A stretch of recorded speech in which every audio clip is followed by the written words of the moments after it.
Well, howdy, howdy, howdy, everyone. This is Pete Bickford. I am the creator of ComicBase, and welcome to the Livestream. This is Livestream number 32, if you can believe it. We're coming at you from beautiful Franklin, Tennessee.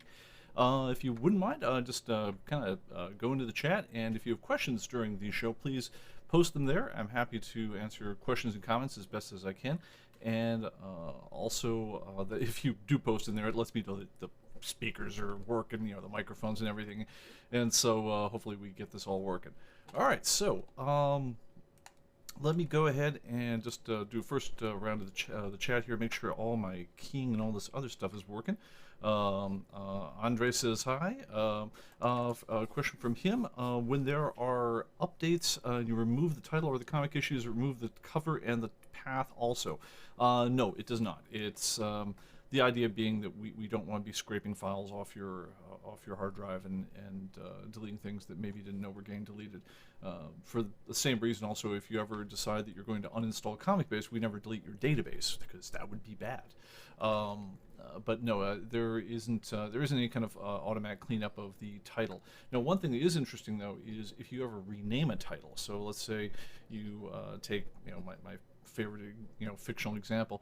You have a title called Nightwing Assault on Bloodhaven, and you rename it to Nightwing 4th Series. It will attempt, if you had pictures under the old Nightwing Assault on Bloodhaven, to move them under the new folder name. But yeah, there's no automatic deleting of files at any point. Okay, let's see here. Brian says hello, and Steve, of course, answered the question. By the way, special shout out to Steve Dassinger, aka Stealth DBA, absolute star on the forums as always, and also a big star of our first news item, which is the release of ComicBase 21.0.1. I've never had such joy getting a point release out the door. We've been talking about it for at least 3 weeks now on the show, and it was mere moments before we went on air that the Dropbox servers synced up our distribution servers, and we were finally actually live out in the real world with this thing. So yes, 21.0.1, it's real, it's here. It's got a lot of stuff. I'll go over some of that now, but I want to thank especially Steve Dassinger, absolute MVP on this one, for not only doing his usual stellar job, just turning in very, very coherent bug reports and with testing scenarios and all the things that us programmers just love seeing whenever someone tells us there's a problem.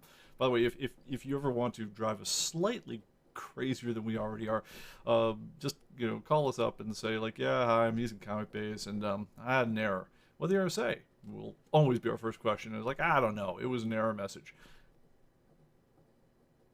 Yeah, I got nothing when that happens. I mean, it's like, at that point, we're just like, well, I'm sorry you had troubles. Is there something you can do to make the error happen again? Well, no, it just kind of happened once.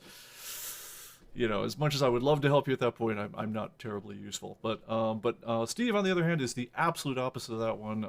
It's like errors that will not reproduce for any of us, whatever. He not only found the problem, documented the problem, came up with test scenarios that caused it to reproduce, and when necessary, even sent us over a test database, which got us to able to handle a couple of things that we were very much wanting to put to bed. And anyway, so thank you once again, Steve. All right, so I'm just going to hide a couple windows here so I don't get distracted out of the corner of my eye watching them. And give me just a second here. All right, excellent. All right, back to the chat here. All right, so let's see here. Can't wait to get into it. Oh, yes, so Greg picked up apparently Labyrinth in the mail. Is that the... Oh, that's from a Kickstarter book from Simon Stollenberg, Tales in the Loop. Nice. So I don't know if you guys... Let me see if I can find an example of Tales in the Loop. I actually got this as a Christmas present a little while ago, and let me see if I can find what that is, because if you guys haven't heard about this, this is just neat. Okay, well here's at least a picture of it on Walmart. Will not help super much, but let me switch over there at least to talk about it just for a second. So Simon Stollenhag, I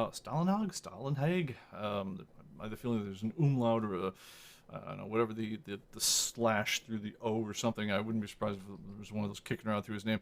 But anyway, of course there is. Yes, Steve. if anyone knows what this diacritical is called, the circle over the A, and if anyone could describe how to pronounce it, please let me know. But anyway, what he is, he's an artist, and he works in a very realistic style, but it's as if you were just camping out in a vaguely sci-fi-ish world, but it looks absolutely plausible from a modern day standpoint. As far as the sorts of people you see, how they're interacting with machinery and so forth, it's like an IKEA just step into the future kind of style. Anyway, so he's a really interesting artist, and I guess he had a new Kickstarter for that one. Now I'm gonna have to check that. So that's sweet. All right. All right, so let's see here. Jesse says, "Hi, 40 in Minneapolis, snow on the way." I'm amazed, man. It's like 40 in Minneapolis for January. That's like shorts weather. Okay, and mid 70s in Phoenix. Yeah, now we're talking, Jeff. Yeah, it was 20 this morning out here in Franklin, Tennessee. You guys probably know it's just outside of Nashville, and now it's practically 50. So, Nashville. Who the heck knows how the weather's going to be tonight? I'll either be shivering in the cold inside or out on my deck having a beer. I'm not sure what happens at the end of the show. All right, so on to some more news. So ComicBase 20.0.1 just out. Some late breaking things that are part of it. So, I'll kind of run down the headline list of new things that are in the whole thing. You'll be getting, if you're on our mailing list, kind of a concise version of this ramble version I'm about to tell you here. Is a newsletter in a ComicBase Confidential. The second I get a chance to have 2 seconds and actually put it together and put it out. But anyway, yes, we crossed the 900,000 issue mark. That was a big deal for us. We now install with the final color splash screen graphics, which we showed you at some point together. And I'm still waiting for the art to show up on my door. It's I'm not sure if the art. I know the artist constructs a special carrier mail frame, whatever, for the whole thing. And I haven't heard from them lately. I'm gonna have to ping her and see what's going on with it, because honestly, it's a big thrill for me whenever I actually get to see the original art and just hang it up, in my house. So anyway, we handled all sorts of weird internationalization issues involving dates and decimal points on Dutch systems. We finally handled a long-standing one that has been bedeviling our Dutch customers, is if you have fractional issues like 13.2. Well, if you're in Holland, that is written as 13,2, and that would always cause a mismatch between the naming of the picture file and the issue number on your system. And anyway, that got settled finally. That one's been in the bug in the program for at least 5 years. I'm happy to see that one's done. The one that really lit a fire under our butts, and it appeared after last week's update, was apparently, depending on how much update history you'd had in your database before or after, you could get into a situation where right after you downloaded the update and you went to click the collection value report, it would say that the new date point you've got for if the update came out on 1/6/2021, it would say that's too high a number. It's higher than the max value allowed, because when we built the feature it was still 2020, and we just the default of the control before we set it up and started configuring it was set to 12/31/2020. It's just one of these bugs that it was out there. You're just waiting for time to tick away until you figure out what the problem is. And we'd actually set it to the proper maximum date, 1 line of code too late. So anyway, that's sorted out. But that one drove us a little crazy, finding all the different variations where that was still an issue. And Steve Dazinger, once again, really helped out on that one.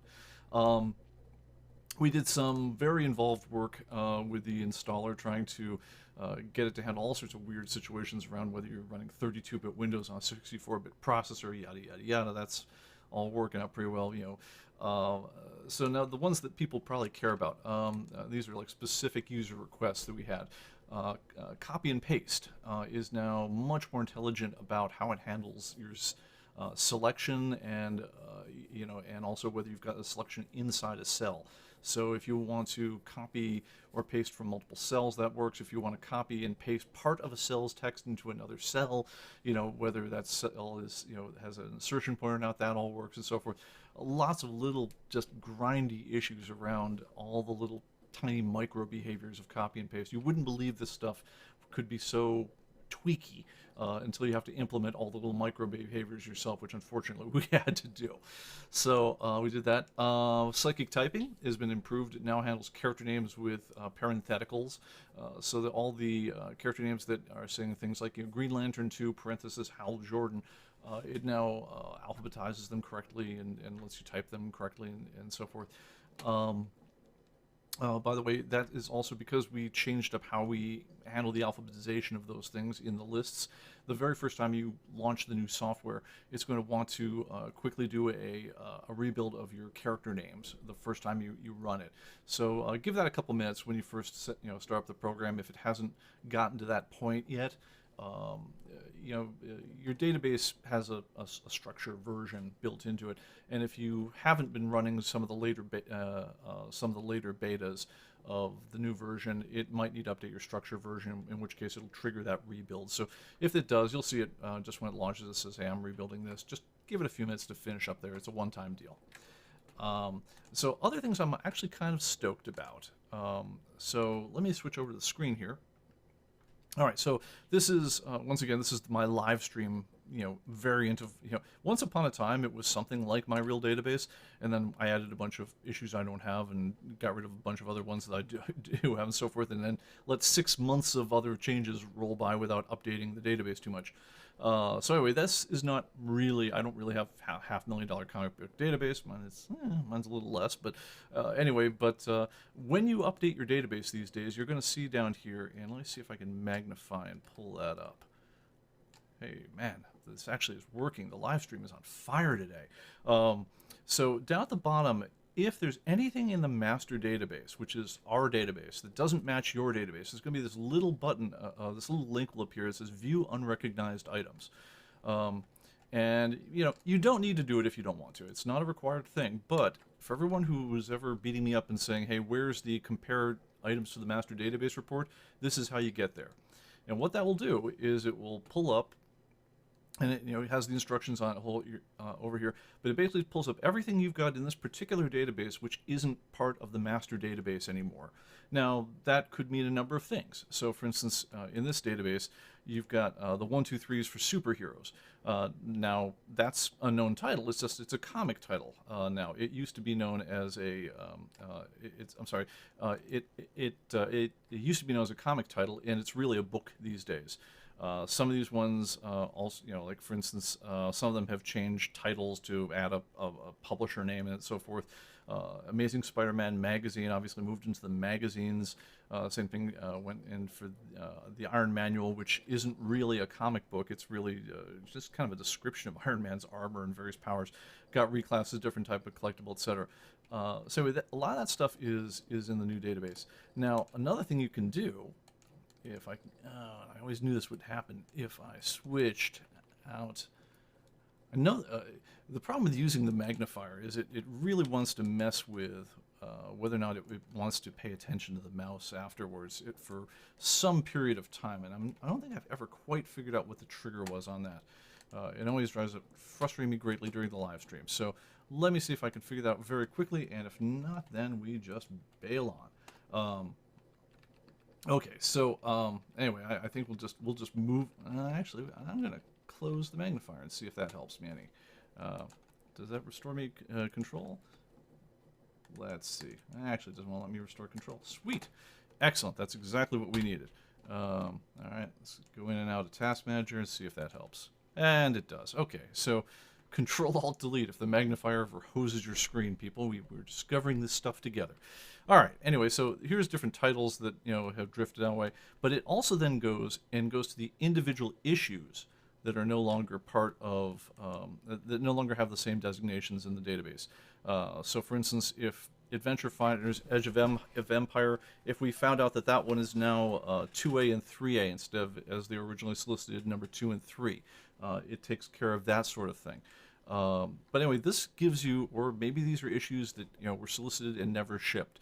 Maybe they are things where they got listed under a different title, or maybe they're brand new to your collection, and you're the only person that we know who has these individual issues. Anyway, there's instructions on for what it suggests to do for all this up at the top of the whole thing. Have a look at it, and if you're the kind of person who really likes having your collection just really nailed down and perfect, I'm proud to say if I go to my own personal database these days, I don't actually get that little blue link because my database now matches exactly to the master. And that, even for us, that was not an automatic process. So anyway, that's a highly requested feature. I'm glad that's in there now, and so I hope you guys enjoy it. All right, let me go back. I'm just going to do a quick other look at the build notes here and see what else we changed. You guys have probably seen we've obviously changed the display of the log so it doesn't make your eyes bleed as much anymore. The log very much used to be it was perfectly good HTML circa 1995 because we thought it's a log, it doesn't need to look pretty, and we took some time and actually made the whole thing look a little bit more reasonable. Both this log and the update log are both much more legible and so forth. So we hope you enjoy that.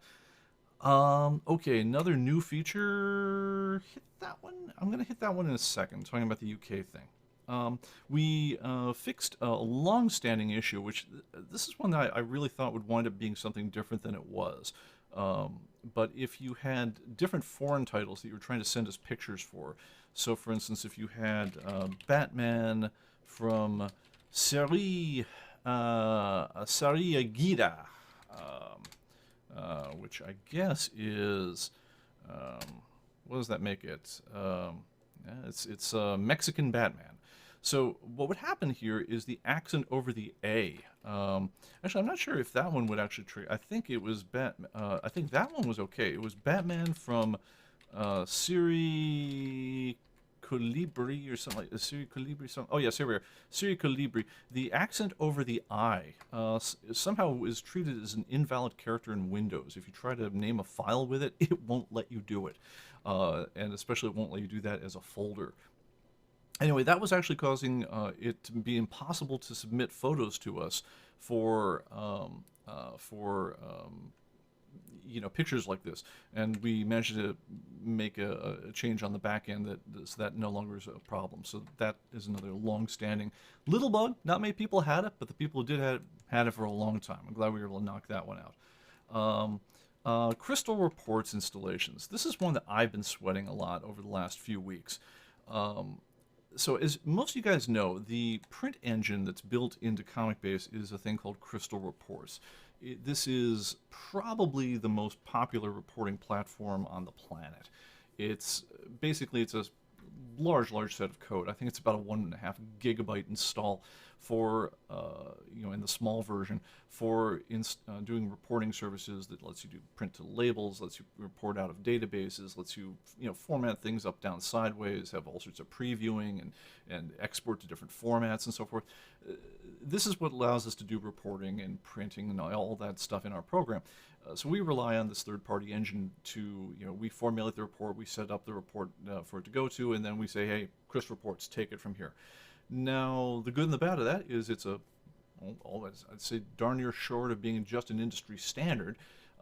The downside of that is if you have any other programs on your machine that have a bad installation of Crystal Reports, or even frankly, they've been getting kind of sloppy lately with their rollouts, and that they could just have incompatible components installed in the same folder, and we try to call their stuff. You may have once upon a time gotten a message saying that it basically would throw a Windows error that would say an error happened loading a particular assembly CRPE32 .dll. That's the Crystal Reports reporting engine. This was something that not a lot of people had this problem, but the people who did, this was a showstopper for you. And basically what meant some other program on your machine either had a bad installation of Crystal Reports, or sometimes you were running some antivirus software or something like that blocked some of the installation of these components when we tried to install the copy that comes with ComicBase. Sometimes that would be the underlying cause of it. But either way, something in that reporting engine would get off, and it would just give you this unfathomable error, as to what to do about it. And we didn't really know because it's not our program. We're just saying, hey, we're passing over to this third-party guys, do your thing, and basically you'd be dying at the Windows level. So we would get a very ugly error. So we did a lot of work on that in the last week or so, just to make it so that this was not a tech problem that just bedevils whoever gets it. If you were one of those unlucky folks who had this issue, we want to make sure that you had as smooth a path to recovery as possible.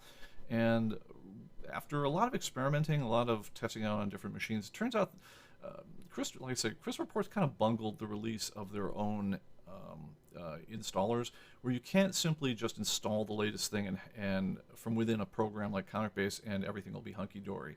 Most other programs do work that way. If you just install the latest version, it's usually everything is forward compatible, which is to say, if you had something that worked with the old version, it will work with the new version. Not necessarily if it worked with the new version, it might not work with the old version of stuff, but usually you can always roll forward and everything would be good. So our original plan was, hey, well, let's roll forward to the latest version of Crystal Reports, and then anyone with a bad installation of things will just get updated and it'll solve whatever problems they had. Unfortunately, Crystal Reports at some point decided, hey, why make that easy when we could make it so that, no, between Service Pack level 25 and Service Pack level 29, which is their current one, we require a full uninstall, reinstall of Crystal Reports. And by the way, we also stripped out a bunch of files which third-party developers like ComicBase would need to do in order to ship the tool around. But it's okay, because you can install various large developer packs from the Microsoft website, and they'll include the necessary files. I'm like, that's insane, guys. You gotta be kidding me. Nobody bundles software like this. I mean, this is a recipe for absolute chaos. In the end, what we wound up doing after doing everything is we stuck with the version of Crystal Reports that we've been using, which is just a couple service packs back from the very, very latest one that they make. But if you do run into a problem, we now give you a nicer error message that actually does something functional for you. It says, look, there's a problem with the Crystal Reports installation. Installing the latest full version of the Crystal Reports service pack from Microsoft, Crystal Reports will probably set this all right for you. Click here, we'll download that service pack for you, at which point exit ComicBase, run their installer for that one. It may want to uninstall your old version of Crystal Reports, but once you've done that, then everything should work fine. And that's been our experience with the probably 4 or 5 people who've called in with that problem over the years with the thing. But at least this way, maybe that's something that people can solve on their own without having to get very frustrated and be stuck with no way out. We wish we could just magically make all these problems go away just by having really clever installers that overcome all these third-party limitations, but we met our match on that one. And but at the very least, what we can do within the program is at least point you, if you're having essentially a conflict with a third-party app, we can point you towards a way to get it resolved on your own in a couple minutes. So that's where we went with that one. Okay, let me go back to the chat for a minute, and then I'm going to talk about UK, and then we're going to talk about something else. All right, so going back here. Okay, Oro says, the A with the ring is pronounced or, says the Guardian. Okay, or. Now that's, okay, so, yes, Greg says, the circle over the A means is a fan of Los Angeles Angels. Yes, exactly. So it's pronounced or, but what's the diacritical itself called? I mean, I like diacriticals just in general. I mean, like cedillas and umlauts and all the other things that make, I like to be as correct as we can be, by actually, giving things their proper spelling, as opposed to a lot of developers you probably see, like, once upon a time they would just put all the titles in uppercase and call it a day. Now we like the thing to look exactly the way it would when printed, but I gotta admit the Swedish and Norwegian ones, I don't know the names of some of those. But anyway, okay, so let's see here. All right, let's see here. Greg asks, speaking of parentheticals, has been any thought on changing how we handle creators who publish under multiple names? For example, Dennis Hallam and Dennis Hopeless are actually the same person. Yeah, was it Shaky Kane? Oh, that was that Neil Adams nom de plume, or nom de I don't know, art pen? I don't know what you even call that. There's things like that. So I think I want to leave them under the under their individual, if you published as Shaky Kane or whatever else, I want to note that these are Shaky Kane authored comics and not just say Neil Adams, because honestly, if you don't know the lore behind it, it's going to drive you crazy. You're going to submit corrections to us all day long saying that wasn't Neil Adams, that was Shaky Kane, which is not a wrong thing to say, but yeah, it would be interesting.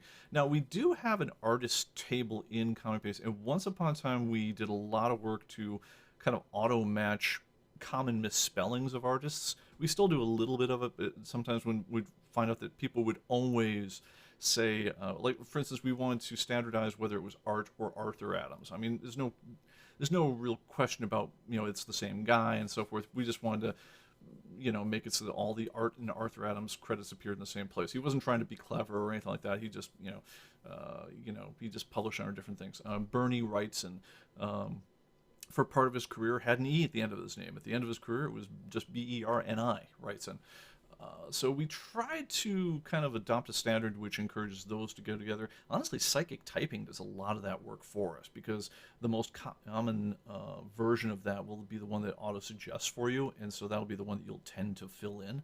But I do think it would be interesting for us to go back at some point when we're not doing anything else, and we always had this dream of doing more with the artist or the creators table to, for instance, associate a photo with them, to include any aliases they might have had, and do other things that, give you more of a background on who this guy was, like when they started working, what their first published work was.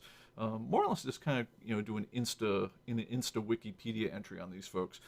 Still would love to do that. I gotta say, there's probably about 50 projects ahead of that. But I do think if we did do something like that, I would be very interested in publishing a, also known as, AKA, list for some of these folks. All right, so I got a suite for finally getting unrecognized comments in there. All right, so let's see here. Check back, awesome. Yeah, exactly. All right, let's see what we got going on here. All right, and Andre said just finally received the Sketch Blu-ray. Congratulations! There are no more Sketch anythings left. So anyone who's got it, you actually have a collector's item from ComicBase, whether we intended to or not. Okay. Okay. Oh. And this is actually interesting. So, for whatever reason, many comic series in Mexico are named after birds. Colibri equals hummingbird. Avistros equals ostrich. It's like a dull world if we were all the same. Nice. That's kind of cool. And there's, I want to say, a lot of French series, I want to say that they would just add colors to them. It would be like the red series or the green series. It was, anyway, interesting. Okay, and Aaron, I did get your mail about Shopify, and excellent, I got that. I have a couple thoughts I want to talk about on that at the end of the show, but we'll get to that in a bit. And the mark of the A is called an overring. Oh, okay, and it just says ring. So it's an overring, which I guess is just a circle over the letter. Okay, all right, so I guess you'd call that, I overring or A overring. All right, cool. All right. Okay, excellent. Oh, Krusty Bunkers, thank you. You're absolutely right. Thank you, Richard Scott. Krusty Bunkers is what Neil Adams would do his thing as. Shaky Can, I'm trying to remember what his real name was. I think he was a 2000 AD artist, but I'm trying to remember what his real name was. But anyway, okay, so that was that. All right, so other news that's happening in the world. So let's talk a little bit about the UK. Oh, dear Lord, folks. I love the UK. I really do. I am such a fan of Great Britain and so forth. And honestly, I was actually kind of pulling for, we have any UK folks on the stream right now, I was kind of pulling on you guys on the Brexit deal, because there are a few things more frustrating in life than having some dude in another country tell you what you got to do for every little micro aspect of your life. So I was happy to see that you guys got a chance to renegotiate your fate. So I hope that you can smooth out the rough edges on that, and I hope everything goes well for you. Unfortunately, one of the rough edges that just popped up really did a number on us this week. I got a note from stamps.com earlier on this week. It says, yeah, if you're shipping anything to UK, you're now required to collect VAT on it. So VAT is what's called a value-added tax. It's a wonderful concept in taxing, very popular in Europe. The idea is every stage of the production of a good or service, you get to not just tax the end product like a sales tax, but no, you get to, every time you add value to that thing, you get to tax it a bit. So I don't know. Let's take I don't know. Okay, so here's my copy of ComicBase Pro, right? So ComicBase Pro right here has a number of things in it. Let's go ahead and do an unboxing video, right? All right. So, all right. We have a disc. We have a instruction card on it. There's a DVD holder. There was a little piece of paper on here that forms the sleeve and so forth. The idea, if this with a VAT, is if these had gone in the hands of different people, that the person, that every step of this thing would have, every time anyone touched this thing to add value to it, that would have been a taxable event. So you keep on piling up the tax on this thing. So if there was if there was somebody who their job is to stick the instruction card in, well, I just added an instruction card, tax that 20% of whatever that cost.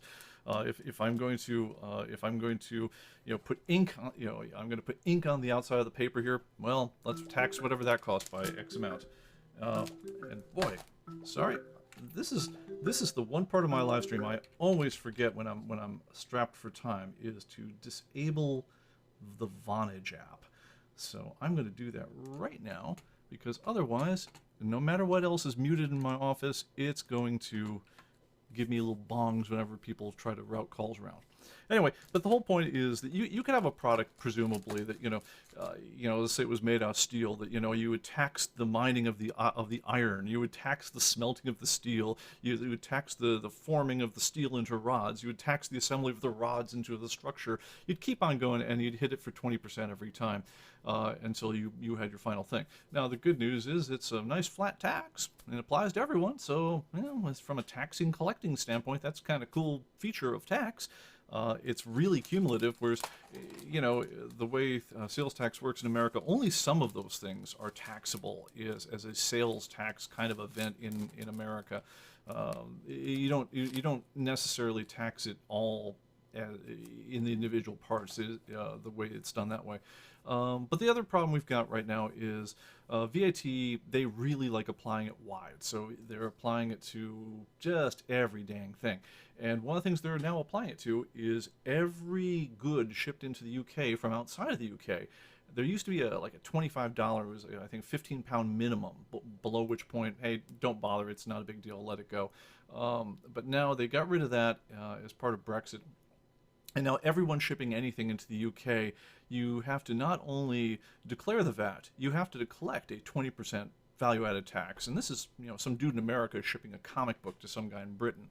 Now is expected to collect the VAT. You're supposed to file a quarterly form until forever, whether you sell comics there or not. So if I once sold a comic into Britain, they're going to expect a quarterly form from me, until I die. And they're going to, cross with me until, unless I keep sending them paperwork. And I'm sending the paperwork in another currency to England for 20% of what could have been a $4 comic. So, where I send my 80 cents to, just the filing fees alone are just going to make that thing a nightmare. And yet they want it. They want the money. So anyway, that is crazy. There's really only two ways that companies can handle that sort of thing. Big companies tend to love arcane tax rules because it really does a great job of weeding out smaller companies. For instance, there was a decision in America recently that said that no longer do you need to have what's called a business nexus, or a nexus of business in a given taxing locality. And apparently there's 10,000 or so of them in America, in order to be subject to sales tax in that locality. As a result of that decision, it is now technically possible for Hibbing, Minnesota, if they have a local tax on sales of anything, to send a bill to me out here in Tennessee saying, well, you sold a copy of something to a guy in Hibbing, Minnesota, where's our tax form? Now, paying the 8% tax or whatever that is. That's not my problem. So I send them $1 in the mail and we're done, right? No, the problem is that you have to file the tax forms quarterly, monthly, yearly, whatever the period they ask for, times forever, and you'd have to do it times 10,000, in America jurisdictions. This particular decision, now that one is still shaping up. People haven't really figured out what the outcome of that one is yet, the sales tax decision, but expect it to be really bad in the end. But England got a jump on us on this one with the VAT thing, where they want to apply it to all goods, subject. There's no limit to the value, and they want to apply it across the world. And anyone who's not in the UK sending into the UK, they want the tax, and more importantly, they want the forms. Now, look, I get it from a support local business. I get the idea that you don't want, hey, you're paying a lot of VAT on everything that's inside the country, and you don't want other people to skate on the VAT coming in there, because that gives them a big sales tax advantage. One thing about VATs as opposed to sales taxes is VATs tend to be pretty heavy. I think the lowest I've ever seen a VAT has been like 15%. So, I mean, like a 5% sales tax is pretty easy to blow off, when you're making your purchase decision. But if you're buying a couple $100 of anything, and you sit there and say, oh yeah, plus 20% VAT, suddenly you start looking around for sources where you don't need to pay that VAT. I get that. That's a real thing. And if you're inside Britain, I totally get that you don't like competing with folks who aren't subject to the same tax loads that you are. That said, it's real big time hassle for everyone who's shipping on the outside. And honestly, I think the people doing the taxing are fine with that. What it effectively meant in our case, because neither ComicBase nor Atomic Avenue are very large companies that can afford to handle all the tax collection and assigning into all these tax districts. All that stuff is the responsibility of the individual sellers on Atomic Avenue.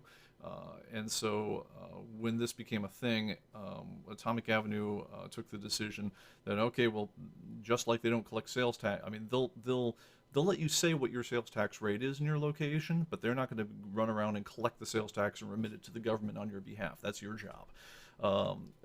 They're also not going to collect the sales tax for the governments of Britain and anyone else who follows.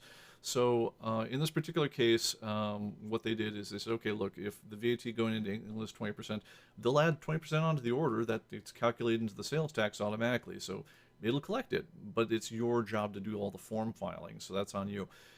Because I think most sane individuals who don't make an enormous amount of money selling into Britain are going to sit there and say, wow, even if I made a few $100 selling into Britain this year, it's not worth the load to go through all the tax process. We had to stop everything cold and work a feature into both ComicBase and Atomic Avenue, which basically says you can allow international shipping. So I'm selling my books, I'm going to allow people to buy them internationally, but to have a new option which says, but not to the UK. And that sucks if you're, I mean, and that's now the default setting across all of Atomic Avenue. It's the default setting across ComicBase. Is you have to actually affirmatively check, yeah, okay, I do want to ship to the UK. At which point, just know that there's a bunch of tax foo from England that comes with that decision. As a practical matter, I did notice when we were doing the system testing on this one that you went from, if you took some random comic book, just Marvel 2-in-1 or something like that, you went from having like just boatloads of people willing to sell it to you if you're an English person, to having just a handful of local folks. So the good news for those local folks is Silver Dollar Comics and whoever else is local to England is going to make a lot of money on Atomic Avenue selling to Brits now, because all the competition just went away. But I think this sort of thing it's a bummer for everybody else, because I think there's lots of people who would be happy to buy things, who live in England, who'd be happy to buy things from afar, but their choices got reduced dramatically by this decision. And it's funny because even if you're willing to pay the price, what people never remember is how heavy the bookkeeping load is on those things. One question that I know Atomic Avenue has been fielding all week is, well, why don't you guys just collect the extra 20% and you guys handle it all? Well, because Atomic Avenue would have to raise all the seller fees to hire whatever staff they'd need to do to always stay on top of all the paperwork. And one of Atomic Avenue's strengths in the marketplace for what they do is they're easily the lowest fee marketplace to sell things on. The fees in some cases are like a third of what, say, Amazon was charging for sellers to sell particular items, but those higher fees come with increased amounts of service on handling issues like this automatically, but ain't nothing free in this world, and that's definitely one of them. So yeah, whoever makes regulations with taxing like that, I'm assuming they know who it helps and who it hurts, and they're just fine with it.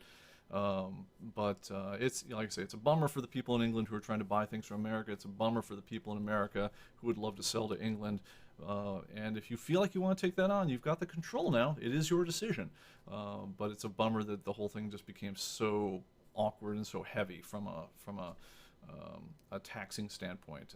So anyway, that's a thing, and that was a last-minute addition. It held up the release of 21.0.1 until the very end, but we did get that into this release as well because that was an emergency stop everything move. So anyway, let me go check the chat here, and then I'll check the time. Okay, so let's see here. Do we know from what year comics started using barcodes and why we have alt ones? Great question. Let me look up the exact answer on that one for you right now. I'm going to say, okay, so somebody in an earlier chat pointed out that the Dazzler #1 was not the very, very first comic book to have a barcode. There was a DC one that hit, it was like a Superboy or something like that, that hit this like a month or two earlier. But give or take, barcodes, so barcodes appeared on comic books sporadically in the late 70s. The first comics to not have barcodes that, while living in the barcode era, basically count that as March of 1981. That's when the direct market came around. If anyone remembers the name of the DC comic, then we can get a more exact date on that. That's when they would take what used to be the barcode and put a little picture of Spider-Man there or something else instead. And that would just let people distinguish whether it was meant to be a direct market comic, which couldn't be returned, or whether a barcoded version could go back to the dealer at the end of the day. You sold it for less of a discount to the dealer, but the whole terms on that were the ones with the ones without barcodes on them, you couldn't send them back to us for credit. All right, then the other end of that one, I don't remember the exact date, but I can get you real close. It was right around the time of, I'm going to say, Youngblood 3. So that would make it, give or take, August of 1992. That's when DC Comics began demanding that anything that was shipped through their system had to have a proper barcode on it. And a proper barcode in this case meant a 5-digit barcode for almost all comics.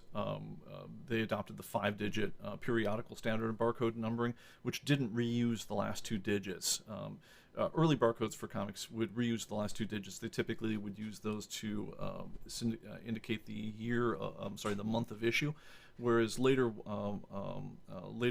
comic periodical barcodes, 5 digits long, and the group of 5, the first 3 digits were typically the issue number, followed by the variation, followed by the printing, is what those things were all meant to symbolize.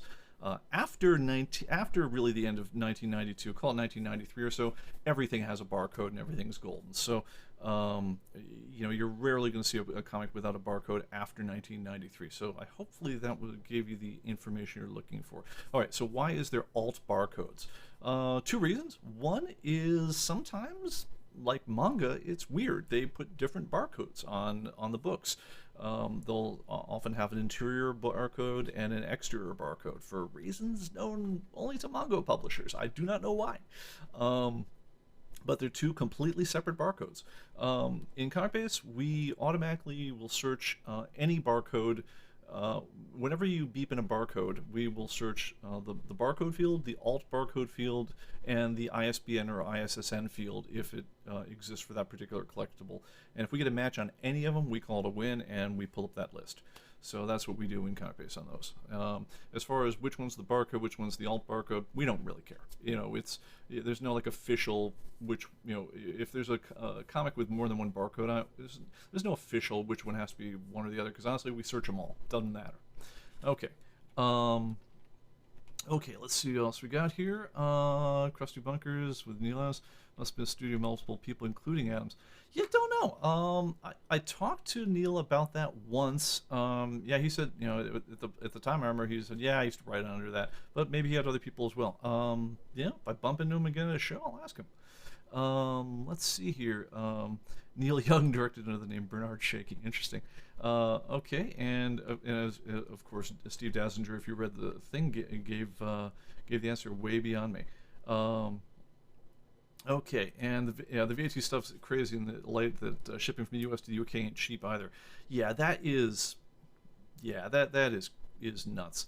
Like easily the most expensive place for us to ship anything to are the UK and Australia.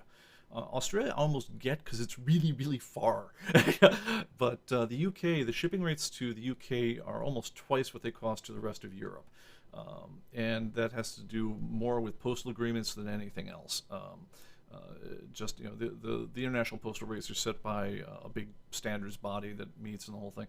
One thing that's really strange is, and this became a subject of, if you guys followed the politics of shipping, it became a thing early in the Trump administration where he just did his usual tweet thing where he just some issue of great import that has got like 5,000 people really worked up. He'll hear about it and just the power where we subsidize China is crazy, and they tweet that off, and that would be like all he would say about it, and then 5,000 people who've been arguing about the trade thing would be left to go, shoot, the president's weighed in, something has to happen, and then they suddenly are in crisis mode, wondering what to happen. But China, when they first started shipping with the United States, got classed as a third world country, and so they got special subsidized rates to get their goods shipped over to the U.S. So if you guys ever order anything directly from China, the shipping rates through U.S. Postal Service or Standard Post, they're actually ridiculously cheap.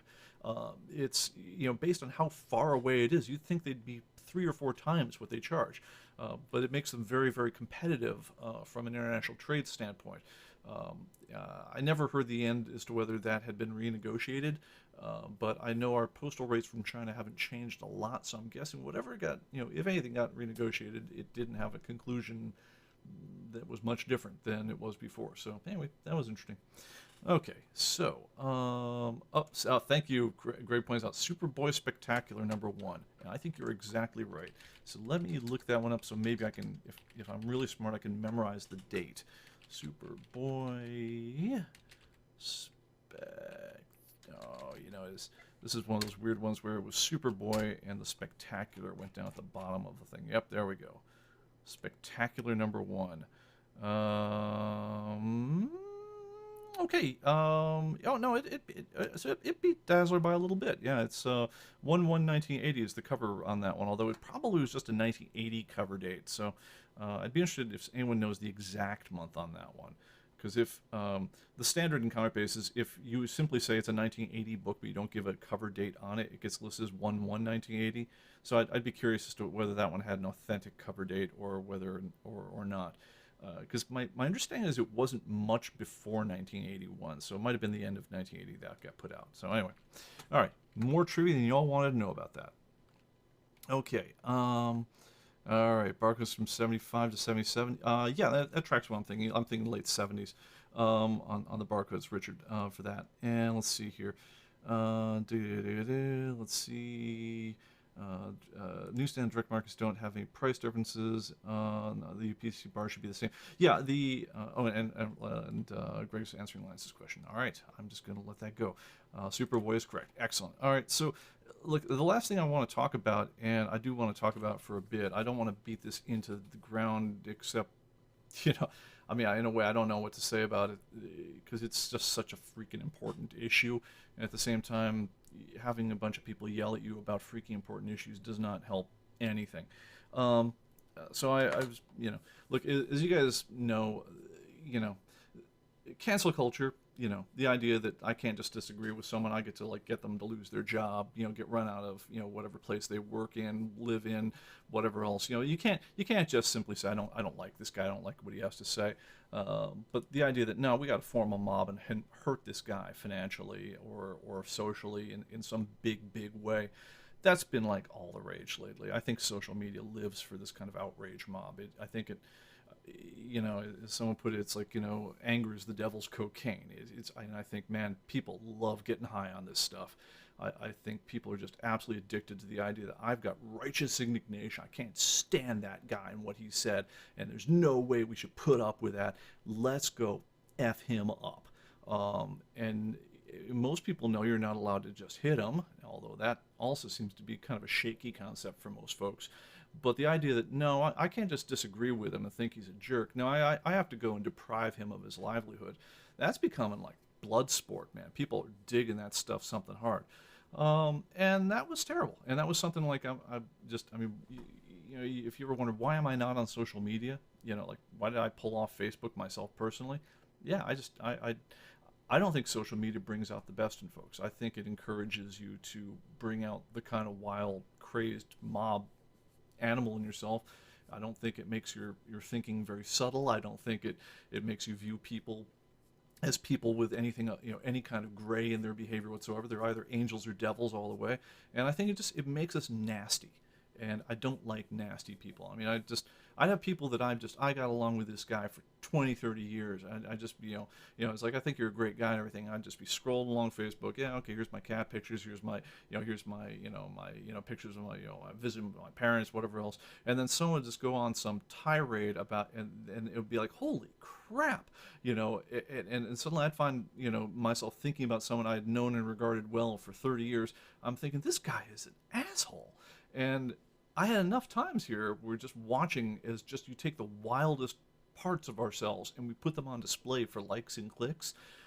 I had enough of that I'm just realizing every time I turn on Facebook, I find that I suddenly, two or three people I used to like, I find that I now think you're a horrible person, and I couldn't take it anymore, because I also think that when you almost like when you sober up, you get off your little, social media hype high, that where you always have to amplify whatever viewpoint you have and treat the other guy as the devil all the time. I think you actually are a decent person. I mean, those are the people I met for years and years like that. But I think on social media, we are jerks.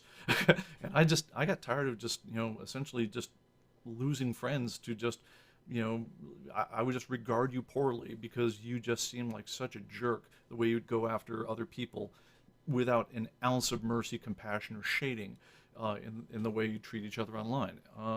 It wasn't so much that I got attacked personally myself so much. I just hated the way what it brought out in everyone else. So, yeah, I to the end, I just said, look, I'm going to use Facebook. We'll advertise these things like live streams and corporate events, but my Facebook, behavior is I basically wiped out everything other than like a single picture of myself.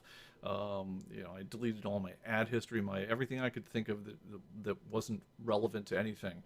I'm just like, no, I want nobody to have any angle on me whatsoever. I don't want to have a trace. And honestly, if you are my friend, I want you to know that now Pete clearly doesn't hang up on Facebook, too much. If I want to hang out with him, maybe I should give him a call and we can have a beer. That's kind of how I prefer to deal with the world is as I say, in real life. Twitter, I think, is worse. I think Twitter is 280 characters of solid hatred, from what I can tell. I've never had much of anything I felt like saying in 280 characters or less. It doesn't even have like kind of like the coffee klatch vibe that like Facebook does, where like you can say, oh yeah, hey, new shoes, yeah, I like the shoes, hey, I had a really good meal, over at San Paulo, Pedro Square, everything, hey, awesome, I like that place too. It doesn't even have that kind of vibe to it. It's like, no, everyone's trying to one up each other. It's as the blog guys say, it's all headlines, which is great if you want to make social media content, because it tells you what is everyone exercised about today. But again, no shades of gray. No, everyone's got an angel or a devil. Something controversial can happen in the world, and it's all good or it's all bad. It's like no one can ever say, well, it was some of this and some of that, and maybe we should do less of the bad part, and the good part's all right, but the bad part, that one's so good, and maybe we should walk away from that part. No, it's all just freaking war. I've never been one for Twitter. My Twitter account exists for two reasons. One, to keep somebody else from using it, because, so Comic Software on Twitter, yeah, that's us. We occasionally will announce, make like a product announcement, that will echo over to there. But then beyond that, honestly, it exists purely to, enter contests at CES when they're giving away free audio gear. If you like retweet, hey, look, I'm at the, the Audio Technica booth, and so you'll find me twittering. Here I am at the Audio Technica booth on Twitter. It is insincere as hell, and if anyone's following me, I'm so sorry for you, because we do not use it for any of that stuff. If you want to reach us, you go to our website, or you can call us. We're pretty easy to talk to and so forth. So that's my take on social media in general. So in a way, why do I care that a competitor to Twitter got taken out this week?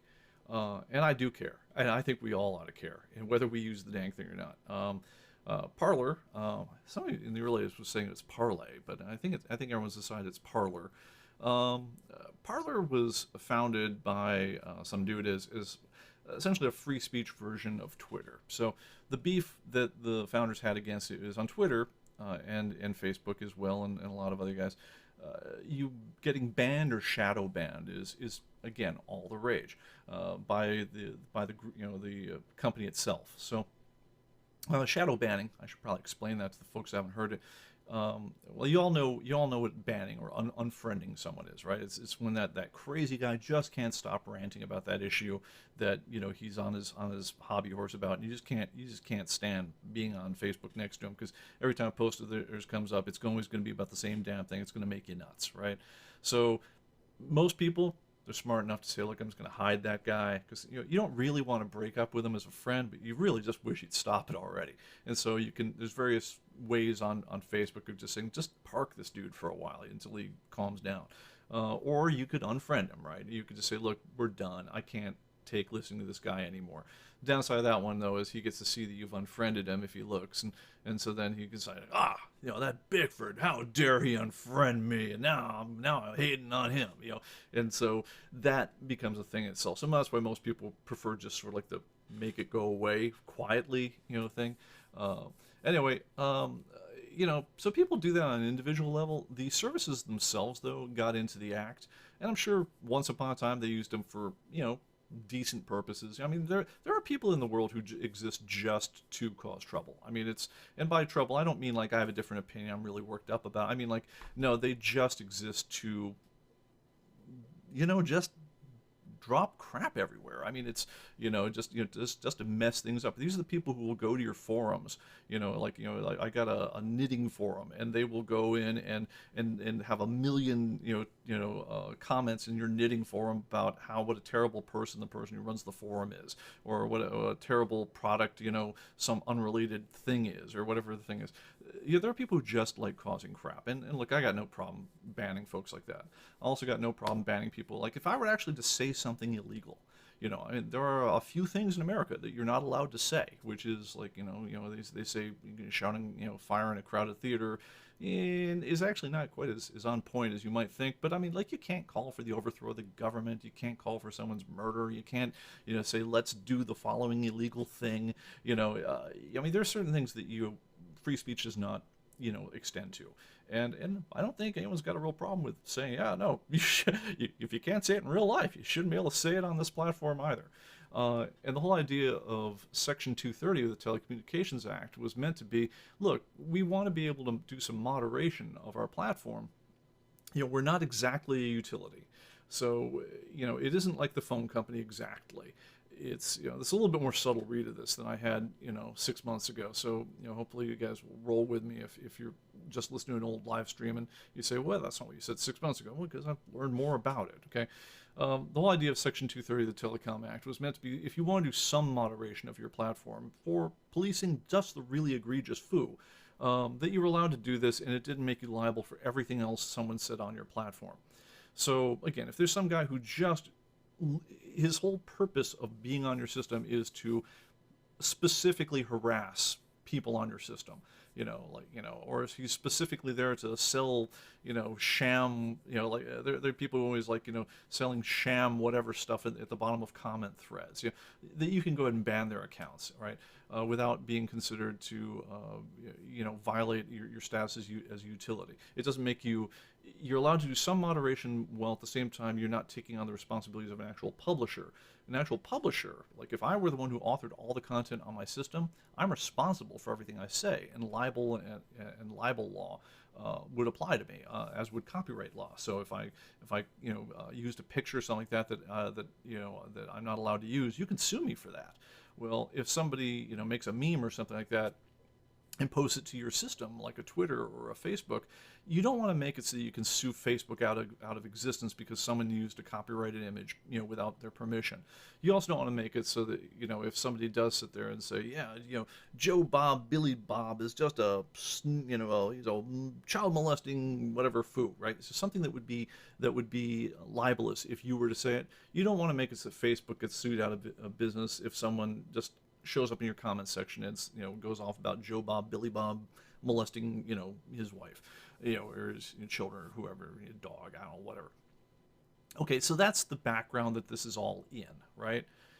Okay, well, clearly we've come a little ways from that, right? And instead of just policing terrorist content and illegal stuff and all the other stuff like that, no, I mean, again, you've got the forces of social media and the fact that it's really hard to see people as legitimate human beings if they're not you, right? I mean, I don't know about y'all, but I have a lot of tolerance for my own foibles. I mean, like, if I try to do something and it came off badly, or, I tried real hard and to not offend someone, but like they offended anyway, I will always take the side of me saying, well, gosh, you really tried not to offend that guy. I don't know why he's being so unreasonable about that. Whereas you might be that guy that I inadvertently offended, and all you're thinking is, oh man, Bigford's the worst cretin who ever walked the planet. I can't stand what an offensive son of a that guy is. We all tend to be very understanding of our own points of view, and we all tend to see the other guy very black and white. That's just, that's a human nature thing. And again, I think it's made so much worse over social media, because again, we lack the face-to-face. We lack being able to see any kind of interaction with the guy, or being able to have him say, well, hey man, I didn't mean it like that, and have it be believed on any level. So, anyway, I think what happened now is the companies themselves have gotten into the game. Twitter, famously, Facebook, famously, have long time sat there and their own founders, their own politics are very much on the left, and it's very difficult for them to see anyone who's not on the left as human.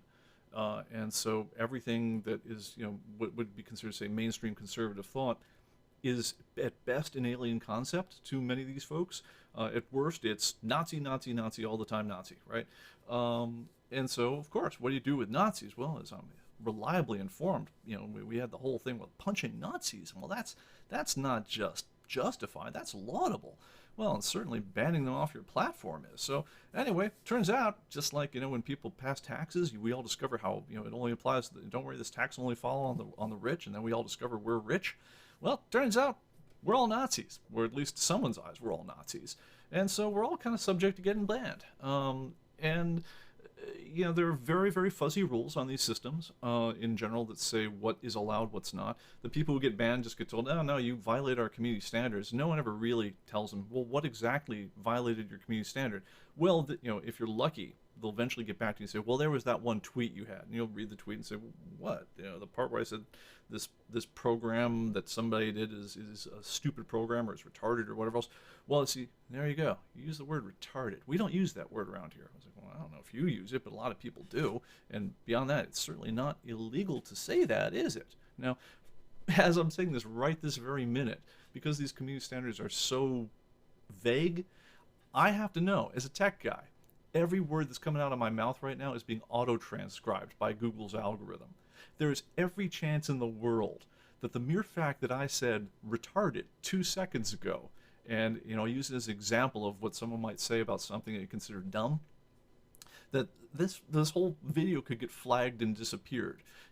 Either shadow banned. Shadow banned is when you ban people but you don't tell them, right? You just make it so it's just real hard to find their videos, right? You might have to type in the exact URL for the video to even have it come up. You know, it just disappears from all the searches.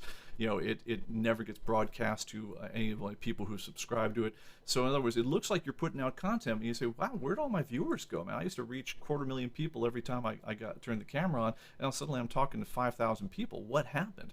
That thing was absolutely common, and that was used up, down, left, and right. And honestly, most egregiously with the Hunter Biden laptop thing. Here you had legitimately the biggest news story of the entire campaign season, and basically the social media networks just colluded to make it just go away, so it didn't affect Joe Biden during the election. I mean, that's stone cold. They actually said, yeah, we're downplaying it. I mean, it's one of the few times when they actually will say, yes, we are doing this. Anyway, that stuff has been going on for a while. Out and out banning people that are really, far out there, but everyone, even, on the other side, would sit there and say, yeah, that person's pretty intense. I don't really hold with that guy. Those guys are quickly the first guys who go up against the wall when things get hairy. But that, where the line has been moving all over the place lately. And it's really gotten to the point where, just like, it's common to expect, people to cheat in elections now. It's common for, if you're not, as they say, to the left of Lenin, if you're not there, it's common for, say, conservative people to feel like, oh yeah, I'll say something, and yeah, they'll just screw with my video. I mean, they'll just, they won't put my viewpoint out. They'll put a warning into the end of it. They'll just make sure it doesn't go out there. It's become the expectation is they won't get a fair shake. And so, do you think it convinced any of these guys that they need to change their act or rethink their opinions or anything else like that? Or do you think it just made them feel persecuted? Because I think it's pretty obvious where that would leave you. Well, anyway, the answer to all this stuff has always been, look, if you don't like it, make your own network, right? Make your own Twitter, make your own Facebook. And as we pointed out in the past, this is near impossible to do because there's what they call the network effect. If I go, the whole value of being on Facebook is that everyone I know is also on Facebook. If I make PeteNet or PeteBook, right, and me and 3 people I know are the only people who are using it, how's that anything better than just a message chain? I mean, it's not ever going to take off as a product because it doesn't have, I can't find my college roommate on it. I can't find that guy I met at the conference 3 years ago. I can't find, etc. Some of these network effects are real. I mean, they're incredibly hard to overcome for new people starting up. And it really does take something that's really just an absolute ground shift to make people fly from one network to another. Think about the way that, for instance, MySpace became went into Facebook. It's the last time I can think of that something the size of one of these ones, people really just switched from one to the other. Well, things were hot and heavy in the political realm of recent months, obviously. And also, you get into the end of a presidential term, it feels like, his power to make your life, to exact any kind of revenge or control upon you is waning. So, it feels like it's time to settle scores. And apparently, the folks over at Facebook and Twitter and all the rest of them decide, okay, we're going to start kicking off. We're tired of playing around with the Alex Joneses of the world. Now we're going to take off. We're going to take off the lead dude. We're going to take off Trump, right? We're going to start by attaching disclaimers to everything he says, and then when we're done with that, this last week they actually just kicked off the man himself. That's pretty bad. At the same time, you could sit there and say, well, it is their system. They're allowed to. It's private property, man. It's you build the system. You're allowed, in most cases, to say what happens with it. But then they had to go further, and against all odds, a competitor called Parler had arisen. It's meant to basically be like free speech version of Twitter, which is like, imagine Twitter without all the shadow bans and Twitter without all the all the heavy-handed political stuff. The basic rule on Parler, if I understand it right, was, look, if it's legal to say in real life, you can say it on here. That's all we got. Look, you can't call for violence. You can't call for all the things that would be illegal in real life. But beyond that, you got your opinion. I got my opinion. You can say it. Now, the thing they're facing, that was their big pitch, is, look, you can actually speak your mind. The thing they're facing, and the reason, I have 2 reasons I don't use Parler, is one is, well, 3 now, but one is, the whole, I don't do Twitter even, because I don't think it brings out the best in people. I registered a name under Parler just, again, to keep anyone else from getting it first. So if it did become someone I want to use in the future, at least I'd have the option. 2 is, again, the network effect is you went on, okay, you sign on Parler, I've registered the domain as either Pete Bickford or, or ComicBase or whatever the thing was. It's okay, who else is around here? Anyone talking about photography, anything, talking about whatever else? And you're like, yeah, no, there's a bunch of people who are really exercised about stuff I don't care about, and okay, I'll get back to this someday, maybe, whenever, probably not, etc. And anyway, so Parler, though, as as the knives have come out around for people, to the right of Lenin, out around the other social media things, people have increasingly been fleeing over to Parler, and so again, it doesn't necessarily make it a better neighborhood, because again, it means everyone you meet over there will be on one side or the other, and that's not actually, doesn't make for a good dinner party. Yeah, but at the same time, I get people wanting to have their say. But then, of course, the big news is that Donald Trump, having been kicked off Twitter, was he was obviously going to take his millions and millions of followers and go somewhere. The idea was it was going to be Parler, but he never got the chance, because before he could do that, big tech got together and essentially took out a coordinated hit on the guy, on Parler itself, the service, not any individual person. They took out the service. So it started out with Google. Google said, all right, you're not allowed in our app store anymore. Now, this is an app that only really works on a mobile platform. I mean, it's possible to sign into it, via a browser, but realistically, anything that you're going to have like a short thought or take a picture and comment on it, stuff like that, that's something you're going to do from your phone. If you got to do this stuff from your desktop, you have limited it to 5% of its potential reach. And Google, because Google owns the Android Play Store, decided, no, we feel like you are insufficiently censoring. And so if you don't agree to do more censoring on your platform, we're kicking you off of our site. Now, they said this, and again, no one ever pointed to an exact tweet they said, or an exact thing that they said, someone said on Parler that they said, they were doing it for. It's always a vague, you're violating our community terms of service. No specific thing is ever mentioned. And if they ever do occasionally mention things like that, well, what about this? You could actually read the statement and say, I see nothing illegal in what they said there. Again, Parler's point of view, and it may be your point of view or it may not be your point of view, but Parler's point of view, as I understand it, was if it's legal to say it in person, it's legal to say on our platform.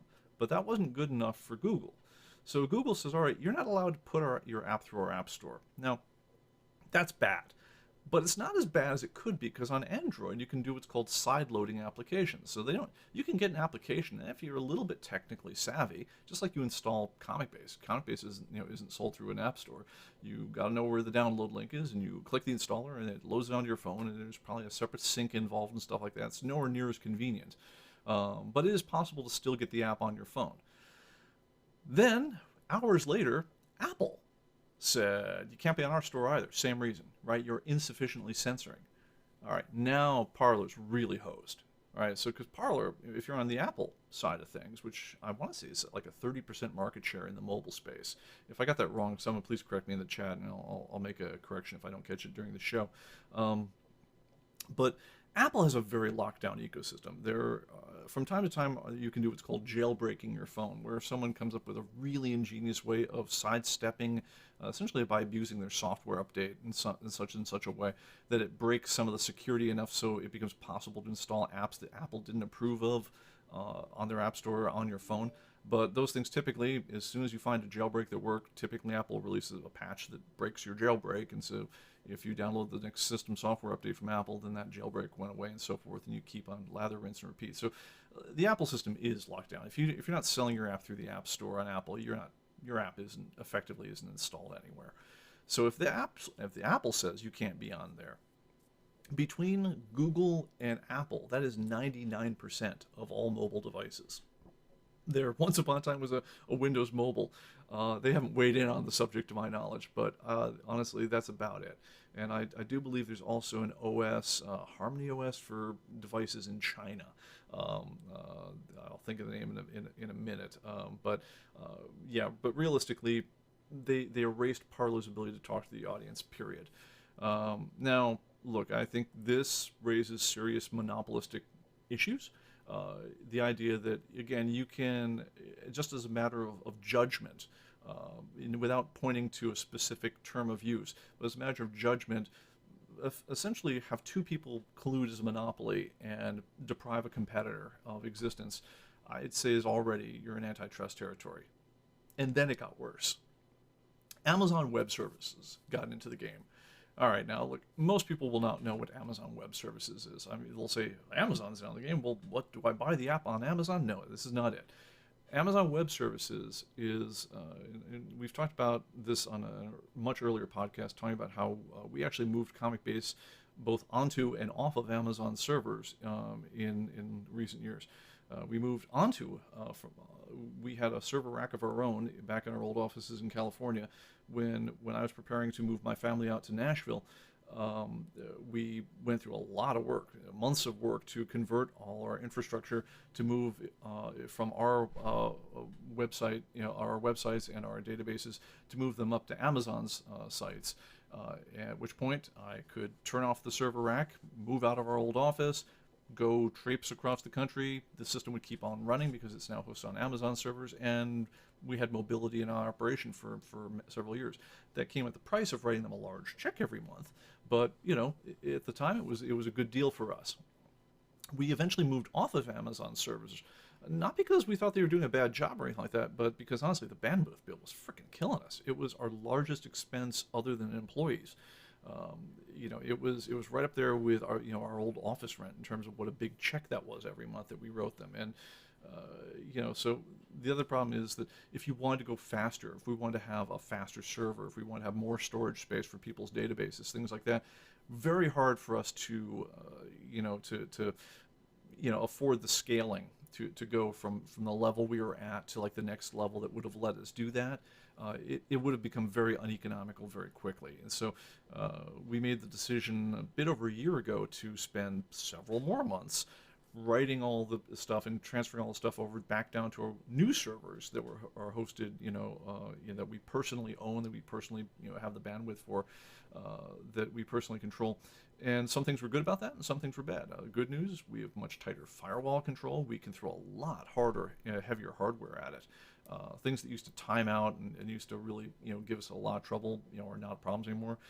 We no longer sweat whether you guys store, too many databases, when you're backing up.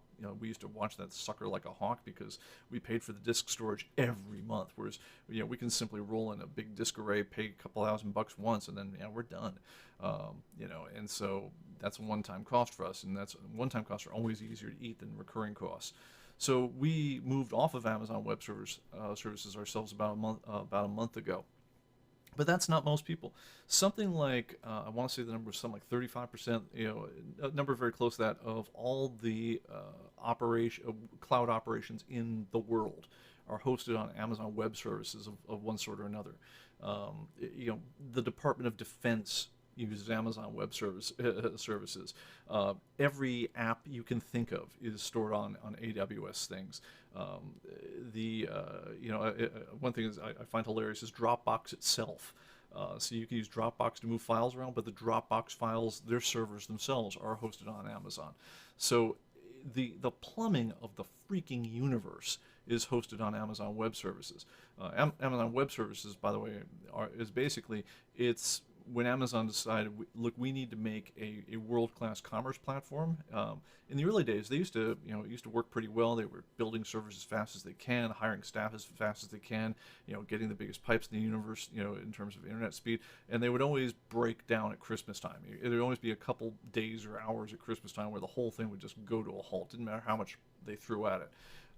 But Amazon decided over the years, look, we're going to invest in what we're doing here. And they built out not just world-class data storage facilities, they built the world-class, set of data storage facilities. I mean, this thing probably dwarfs everybody, including Google, in terms of how much tech and how much, just sheer volume of hardware and infrastructure they have working on this whole thing. And when that's not powering Amazon itself, they basically are selling the excess capacity. Of course, they've built out since then as a business unit. They sell to other people who, like ourselves, who needed to say, hey, give me 0.01% of some of your extra. We could host everything we do with ComicBase on that. And so they start collecting large checks from any number of of companies, including, again, at this point, everyone you could think of has probably got something that in their operation that is absolutely reliant on Amazon Web Services to run.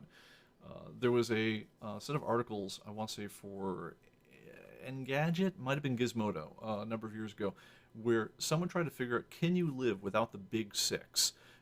Which is to say Apple, Facebook, Microsoft, Amazon, Google, or one more, and I can't think of it right now. Might have been Twitter. But anyway, can you live without them? And it's not just a question of, is your life more pleasant or less pleasant? For some of those folks, like, if you lost Twitter, yeah, or you lost Facebook, yeah, your life is a little less pleasant. But Facebook also shows up whenever you've logged onto a site and you said, I'm going to use Facebook sign-on. So if you actually worked a special set of proxy servers on your device that it was physically impossible for that device to communicate with Facebook servers, you would suddenly find out that things like your camera app would stop working, or you wouldn't be able to log into any number of sites just because you can't talk to Facebook servers to do the login. Well, if you think Facebook servers are a problem, you can't believe how much Amazon stuff gets in the thing, or Google stuff. It kind of comes down to, it's impossible to have a mobile phone or anything that works at all without hitting Google servers or having Google screen you many, many, many times a day. I mean, really thousands of times in the course of an average day. Pinging their servers, having them think your location data, whatever the thing is. And it's even worse with Amazon. Amazon was the one where, forget about it, the world shuts down. If you make it so it's impossible for your device to talk to any of Amazon's servers, all the AWS instances across the world, it turns out nothing in your life works anymore. You can't order an Uber. You can't do anything. So much of the world's infrastructure is on AWS. So that's what AWS is it's the plumbing of the freaking cloud universe. Well, this is all a long way of saying it was bad for Parler when Google said you can't be in our App Store. It was terrible for Parler when Apple said you can't be in our App Store because there's no workaround. But what you cannot freaking believe is how awful it was when Amazon says, you know what? Yeah, I know we've got a contract. Yeah, I know we're not telling you anything in particular that you did wrong, but you have 24 hours and we're going to shut down all the AWS stuff you've got going on. We're just going to pull the plug. And that is why if you try to load Parler, even if you've gotten the app on your phone or whatever else, and you try, or your desktop, and you try to load it today, you're getting a timeout screen. So this was an absolutely coordinated hit. It was political. There were a smallish number of people inside of Amazon who were basically pressuring management and saying, "Hey, well, how can you stand to have these horrific people, using your site, using our site? We will not stand for this. We sincerely sign, social justice-y people inside Amazon." And I think Amazon got carried away. I think they followed what seemed like, just an absolute slew of banning. And I think they said, well, everyone else is kicking these guys off. We better do it too, or we'll look like we're terrible. I would like to think, however, that unlike when Facebook bumps someone off their system, unlike when Twitter bumps someone else off their system, the worst thing they fear is that we may piss off somebody with enough political clout that our Section 230 protections get relooked at. I think that was a price that the Facebook and Twitter were willing to pay, especially if it meant getting a preferred candidate in office, because again, they were not at all subtle with their manipulation during the last election cycle, or their manipulation of news. They out and out said what they were doing. It wasn't shadow banning, it wasn't else, but they made that decision. I think because they made that decision, everyone looked at that decision being made. I think over at Google, and Google has been rigging search results forever. They're under multiple lawsuits for this, but honestly, in a way, their search engine, their rules is how they thought about it. They decided, we're not just going to deprioritize this, that, and other thing, but we're going to out and out ban you from our store. Apple then followed suit within moments later, because you can't be a citizen of Silicon Valley in good standing and not toe the line when something like this is going on. And I think Apple got carried away and said, whoa, we better do this too.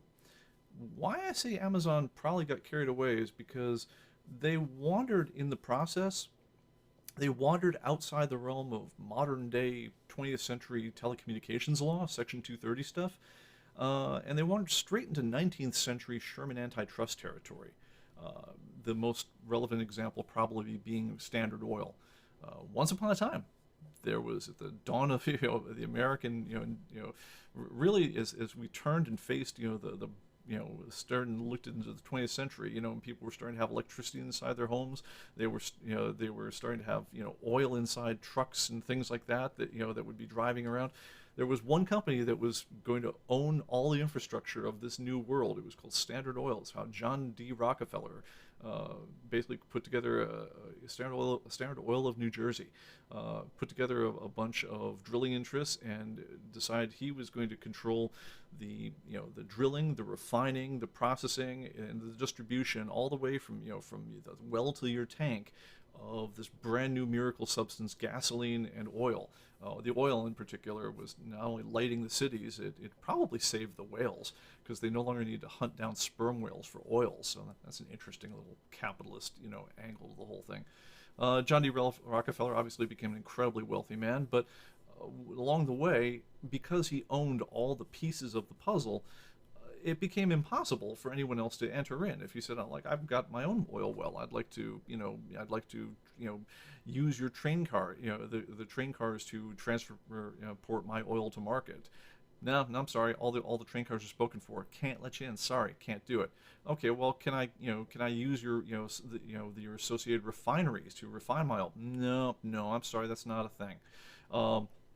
And so forth, all the way down to, I'm sorry, yeah, you can't even if you somehow found a way to refine your oil into a place like that, there will not be a place where you can dispense it, because everyone else is going to be locked up into agreements that says only Standard Oil may be sold at this place, and if you even house the competitor at all, then you lose your contract with Standard Oil, and that means you're out of business.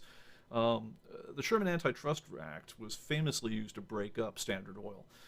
Standard Oil lived on, under different names and very, very different circumstances after it got broken up. You guys might, if you're old enough, you might remember Put a Tiger in Your Tank with Esso, was the name of the company. Esso later became known as Exxon, later Exxon Mobil, and up until, I want to say up until Apple eclipsed them, they were the biggest company in the world left afterwards. That was built on the remnants of Standard Oil. And by the way, Esso, if you guys haven't figured it out yet, SO is literally SO, Standard Oil. But if you guys remember Put a Tiger in Your Tank, that's what that was. But anyway, no, the feds came in. Sherman Antitrust was used to break them up and splinter the company into a million different pieces. Years and years later, Ma Bell, the American Telephone Telegraph Network, was broken up. The baby bells, the long distance providers suddenly were separate from the local distance providers. You couldn't cost share between the local and the long distance as much anymore, and suddenly you had companies like MCI and WorldCom and Verizon suddenly entered the market and were able to compete with AT&T. So there is definitely a standard for breaking up companies with monopolistic, practice in all these things. And honestly, there's also a very obvious remedy, which is in the offing if it was found, which seems to me to be quite likely, that the three companies acted in concert to snuff out a competitor. Which is to say, I would not be at all surprised to wake up sometime a year from now and hear that the companies involved have been ordered that their app stores can no longer be run by the same company that runs the rest of the operation. Perhaps the operating system cannot be run by the same company that runs the Office suite, cannot be run by the same part of the company, same company that runs the any kind of app store. It may be that rules are put in place that say you can't have a closed app store. It may well be the case that a settlement with more numbers than my calculator holds would be wagered against Amazon for essentially just acting, quite literally, just to snuff out a competitor to one of their favorite providers and act in a restraint of trade measure. This is the kind of legal situation that these companies have walked into, and I think they more or less were herded along by a mob. By very focused and very energized folks in their companies and social media and such. And I've got to think that in the cold light of day, some corporate lawyers over at the different companies are having words with the CEOs saying, "What the hell did we just walk into?" Because naturally, Parler, which is Parler was a $500 million company in terms of stock valuation. You literally backed them against a wall. You gave them no place else to go but to fight. And you know that they will use every resource that they can marshal whatsoever, and they will fight this to the absolute death. At which point, look, if they lose, well, that's bad on any number of ways. It's bad for Parler, clearly. It's bad for anyone who ever wanted to be able to have their piece said. And again, if it's legal to say, have some place where you could say it. These folks will continue to say things, but they'll be in back rooms, they'll be in bars, they'll be under their breath, they'll be in secret societies, they'll be anywhere but where you can watch them. And that's not great. It's terrible for society. Honestly, society, you throw a lot of pressure off society when you let some guy that you disagree with greatly have his damn say. You know, you say, man, I don't see it that way, but, you know, all right, I hear what you're saying, you know, and you know what? And that lowers the temperature a lot. If you sit there and say, like, no, you can't say that, or I will hurt you. I will get you fired. I will throw you out of here. I will cause your family and friends to be pariahs in society. You know, I don't care what the guy is saying. I can't think of an opinion so awful that's the appropriate punishment a healthy society, society meets out for an unpopular opinion. I think it's the appropriate punishment if the guy is saying, let's kill somebody. I think it's the appropriate punishment if the guy's, again, saying something which is out and out illegal, but having an opinion that's not the same as mine, no way. Not a chance in hell. Honestly, if there's some guy who's saying something that I don't agree with, I want to hear what he has to say. I'd rather be able to talk with him. I'd like him to be able to, like, calm him down a little bit. I'd like to see some shades of gray in each other, so that you don't be, so we don't just back off to each other's side and just become more and more strident in our points of view. But honestly, even if I'm just thinking, no, dude, that is as black as can be in terms of black and white about, how evil what this guy is saying is. I still want to be able to watch the guy, which means to say I can't force him underground. For my own safety, I want to be able to let him speak. But that's not where we're going with that one. So I hope Parler doesn't lose this one. I hope for society, I hope it doesn't lose. I hope as a company, I hope it doesn't lose. But if it does lose, man, that ain't going to be good. But frankly, if they win, it ain't going to be good for the folks who decide they're going to, do the old Corleone settle the family business routine on them. Because I think, again, the mania, and I can call this this current moment in time, I can call this nothing else other than mania, to avenge all wrongs, settle all scores, not just beat my opponents at the political game, but bounce the rubble and deny them any kind of living in this world. People are actually talking in America about re-education camps, and they're not saying it. There's a guy at NPR who just got fired. He was a senior counsel at NPR, just got fired yesterday because he had gone on record on Twitter, advocating taking people's kids away from them and sending their kids to camps to re-educate them because they're on the other side of him politically. What the living hell, people? We need to stop this crap now. Anyway, guys, I've gone long. I appreciate you putting up with me. That's all I had to say about that for now. I'm sure there'll be excellent comments in the comments. You always are. I hope we'll see y'all next time. And honestly, I hope we talk about something cheerier than that. I can't wait till this moment in history passes. And I hope we find our feet again and start sticking up for just the basics, man. I mean, again, we have no very involved political opinions as a company. And when I'm talking to you here, I'm talking to you as a spokesman for human computing and ComicBase. But I absolutely believe that all freedom starts with the freedom to speak your mind. And if you take that away from someone, you've denied them their dignity as a human being, and it's a dangerous, dangerous game to play. Because what follows after speech isn't silence, it's violence. You gotta let people talk. That's all I got to say.